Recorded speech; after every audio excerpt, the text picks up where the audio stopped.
Hello everybody, in today's video we're going to be taking a look at the new Galaxy Megaminx version 2. This is the non-magnetic version. I saw this on the Cubicle's website, and then soon after that I saw Galaxy Megaminx version 2 M, which is magnetic, and I think that one is stock. Currently that one is out of stock. This puzzle here is $19.99 on the cubicle.us, but that is right now on sale for $17.99. I don't know if that's going to stay.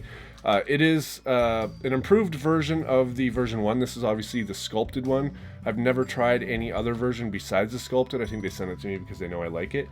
I'm going to compare it to the version 1, but this one is the Cubicle Labs one that has magnets in it. And when I first got this puzzle, the non-magnetic one, I have that version 2, I was very impressed with the quality of it. And then when I got the magnetic version, I was much more impressed, because my problem with Megaminx is when I'm turning things, I'll deform other layers. Like this one down here is deformed now, and I'm just not great at finger tricking these. With this one here, it's much better with the magnets. I feel like it's just much more stable, and I'm able to solve faster on this because of the magnets. It just gives it a much more stable, sturdy feeling.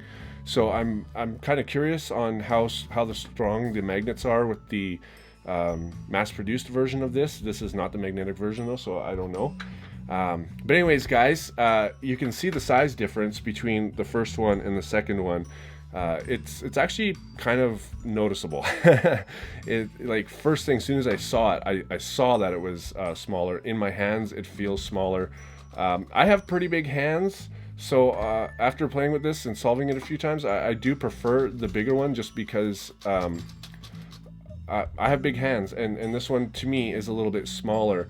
I mean, I'm 6'3", so anybody who's a little smaller than that would probably have smaller hands, and this would definitely fit that better. From reviews that I've heard, most people prefer this size over the big size, so I think that's a good thing. It's hard for me to say, like, if I was a speed cuber on Megaminx, would I use this as my main? Maybe the magnetic version, but I was never ever fully happy with Megaminx's because I'm just not good. Things deform while I'm solving, and to me it's discouraging, and maybe it's because of my lack of practice with it. But you know, the magnets solved that problem, so I started to enjoy Megaminx a lot more.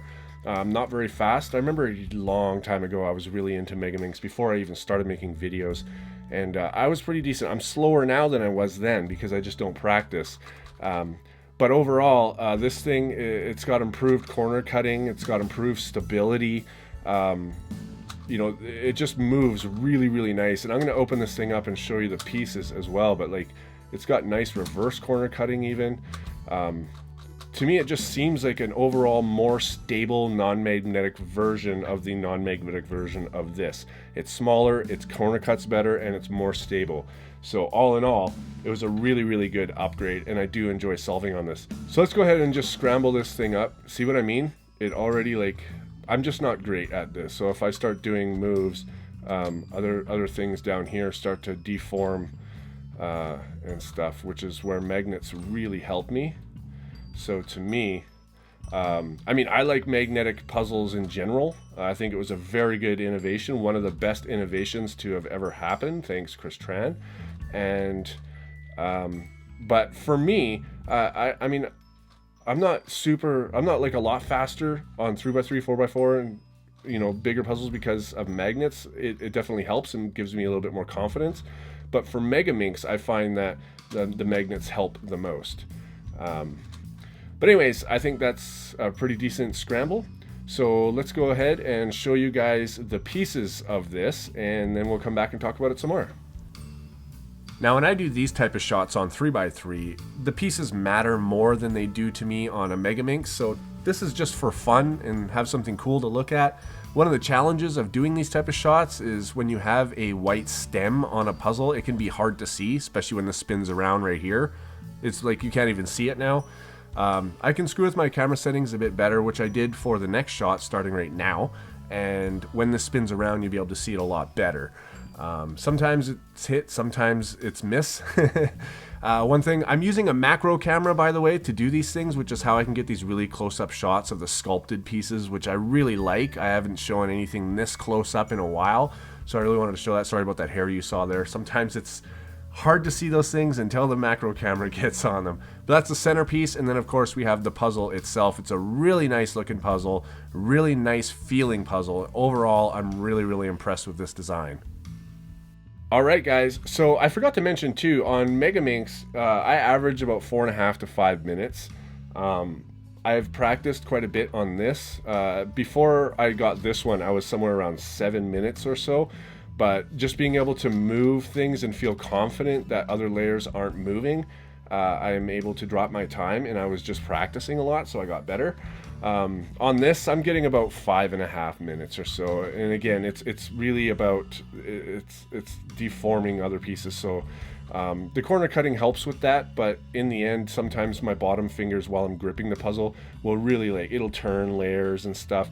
Whereas on the magnetic version, it doesn't. So I would honestly, if you want to get the smaller one, I'd wait until it's back in stock and get that one. But obviously, you're free to get this one before the magnetic one if you'd like.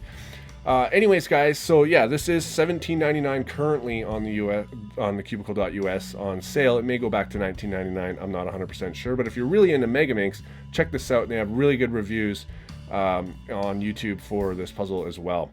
So thanks to the Cubicle for sending me this.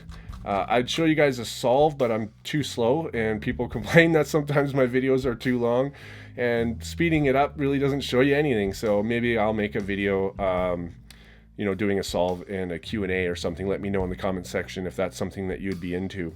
Anyways, guys, thanks for watching, and thanks to the Cubicle for sending me this, and I'll see you guys on my next video.